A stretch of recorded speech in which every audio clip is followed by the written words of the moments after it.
Good morning and welcome to day 14 of becoming a travel photographer in 30 days. If you don't know, I'm Carly Oakenshield. I am a portrait photographer in Oklahoma, and I am currently in a challenge in which I attempt to become the world's greatest travel photographer in 30 days with one camera, one lens, and without leaving my state.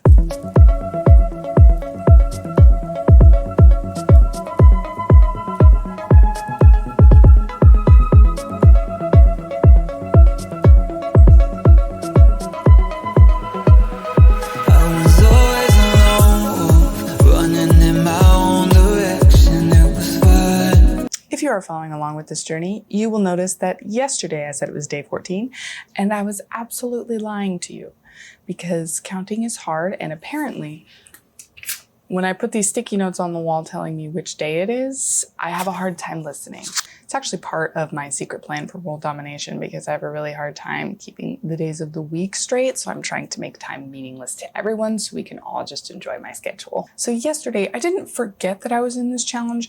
I forget all of the things that I need to do for this challenge. I wasn't done editing the videos for yesterday until like 5 o'clock, which is abnormal. I just kind of had completely spaced that I needed to like be a photographer yesterday. So like as the sun was going down, I was like, I need photos for tomorrow. So my kiddo and I ran over to my school. All of the light, you will see that this is like the last light of day that's happening. I caught the last couple minutes of like the red sunset. And then the rest of it's like blue hour-ish stuff. I'm not crazy about any of these photos really, but I got out there and I did the thing. I'm finding that I tend to like one day and then the next day not so much. And I don't know if it's like I dislike it so I try a lot harder the next day, or if like there's so much better because I'm like slacking on the next day's photos. I don't know, but I am noticing this cycle. Okay, so we went over to the campus of my school. I got this shot of a building, not really for any reason except that I loved how red the sun was on it. I don't love this photo. I don't find it to be very beautiful or anything, but I just really liked the sun. This is a shrubbery that's in front of that building. It's like a fluorescent yellow and it's being lit with that like red sunlight and it just looks stunning. This is a gopher hole. And there's just a lot of those in Oklahoma. So I was like, I should get one of those because that's very Oklahoman. They're everywhere, man. Here's a petunia. And as you can see, it's a little bit sad. It's drying out and dying right now. It's crazy to me that it is December 2nd and there's still blooms, blooms out there. But I grew up in Idaho, so everything here kind of blows my mind. But I just really love this purple with this red light coming through.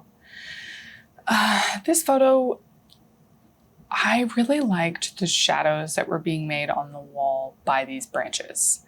I'm not crazy about this photo or this edit. I was really struggling to make the shadows pop.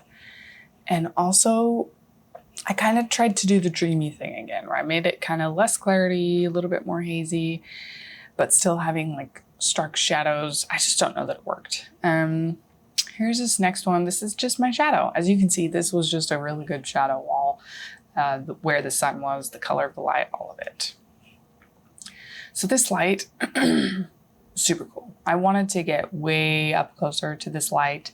I wanted like some front light ranch coming in on the side. But it was just way up there, and I'm assuming they do that for like vandalism reasons, so people can't be busting these lights. And as you know, I just have my 50mm, and I did not take a ladder with me. So this was the shot that we got, and I'm not quite satisfied with it. I wanted to make it glow. The glow looked weird with where it hits in the light right now. Like right now, it is lit directly by the sun, so it just looked kind of weird to have it glowing. Anyway, not sure what to do with that photo. So these are just the stone benches. They're super cool and beautiful.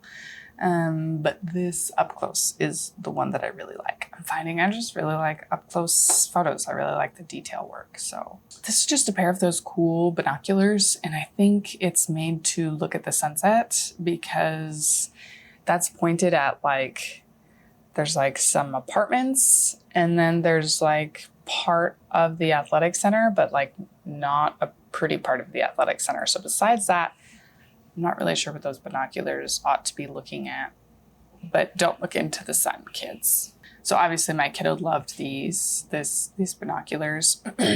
So I got this shot of them, and this is when I pulled out like my little handheld light, and the Kelvin was at like 2600 or something. So really reddy orange.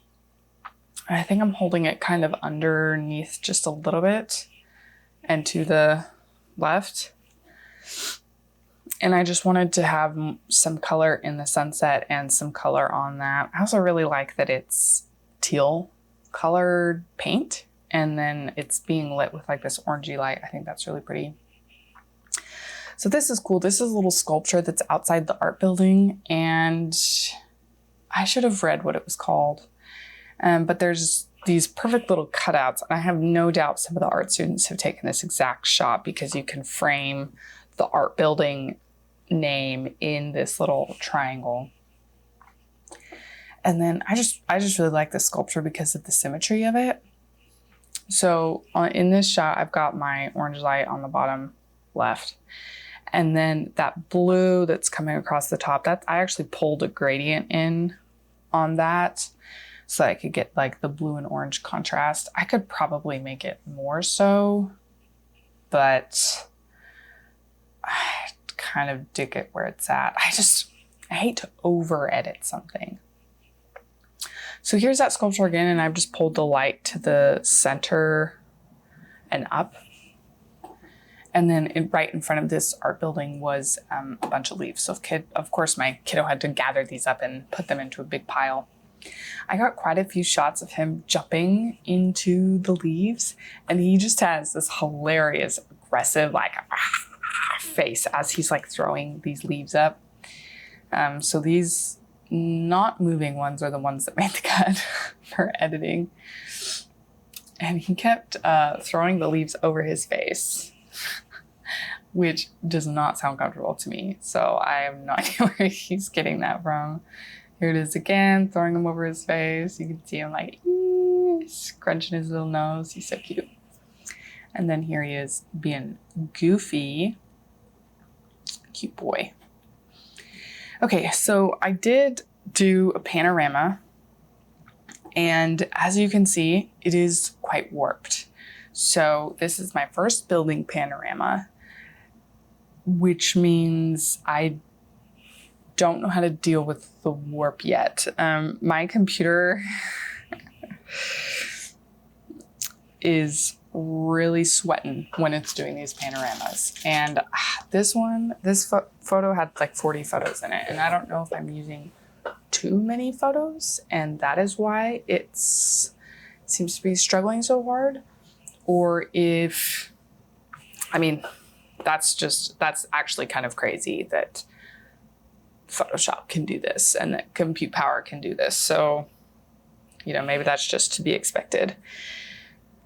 So I think this afternoon I'm going to like watch some more videos on this and attempt to kind of unwarp this. There's also been like some content aware filling around the edges that's not perfect. It's not exactly how I would like it. So here's my second ever panorama, first building one, and hopefully the next ones are much better, but I think I'm gonna start incorporating one of those. I don't wanna say one of those per day because that leaves some big editing for me every day, but I think I probably should. Thank you so much for watching the video. I can't believe that we are almost halfway through this challenge, and I will catch you tomorrow for day 15 of becoming a travel photographer in 30 days.